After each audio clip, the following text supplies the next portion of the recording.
season. This will be her first. One race, that was a 1500 performance at the Jamaica Nationals. She ran 4:26.44, so there is nothing about that performance that tells you about her readiness for the Olympic Games.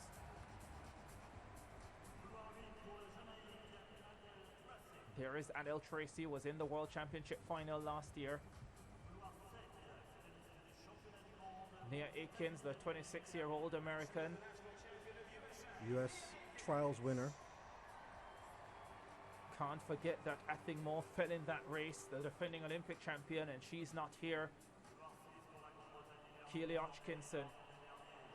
Definitely the favorite for the title after taking silver medals at the last 3 major championships. Tokyo, 2 world championships, the one in 2022 in Eugene, last year in Budapest. She is in cracking form, the world leader. Can she finally get over that hump? She's only 22 years old. We must never forget that. Seems she's been around for a few years now, since the last Olympic cycle, but she was so young when she came onto the scene, still a teenager, and she is still maturing and getting better. Won't have it her own way, even with Athing Moore out of the picture. Mary Mora will be a difficult one to defeat. Yeah, Mora, the defending world champion from last year from Kenya, will come in the later heat. Hodgkinson has won 2 European titles. And by the way, believe it or not, she finished second at the Commonwealth Games as well. So she has a knack of finishing in second position. But could this be the year for the 22-year-old? It's a pretty good age to strike. Adelle Tracey, the Jamaican, will start at the back of the pack. Hodgkinson steps through.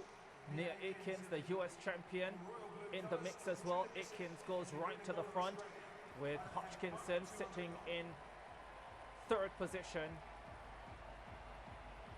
Akins, when she won the U.S. title, she was led for most of the race. She likes to run from the front, stay clear of potential bumping and other issues like what happened to Athing Moore, the defending champion at the U.S. trials, where she went down on the back stretch just before the 200 meters. So this comes down to tactics. It comes down to knowing where you are, having a sense of your own pace, knowing where the other competitors are. Hodgkinson going to the front for Great Britain. Nia Akins of the USA in second. Noelle Yarigo of Benin in a top 3 position. The Jamaican Adelle Tracey World Championship finalist last year has a lot of work to do. She is down in about 6th position at the moment, and she just doesn't look to have the speed that she had a year ago in Budapest. Injury concerns this season, and she is well down, but the favorite leads in the 4th heat of the women's 800 meters. Top 3 to go through. Yarigo is running very well for Benin. Nia Akins, the US champion, trying to sneak through on the inside. The top 3 stepping away. Keely Hodgkinson looks in fabulous form here. The world leader stamps her class, shows her authority, and gets through qualifying comfortably at 1:59.32. Yeah, she separated herself within that last 150 meters. It's quite an easy run for her. Then we saw Akins, the U.S. champion, coming through for second.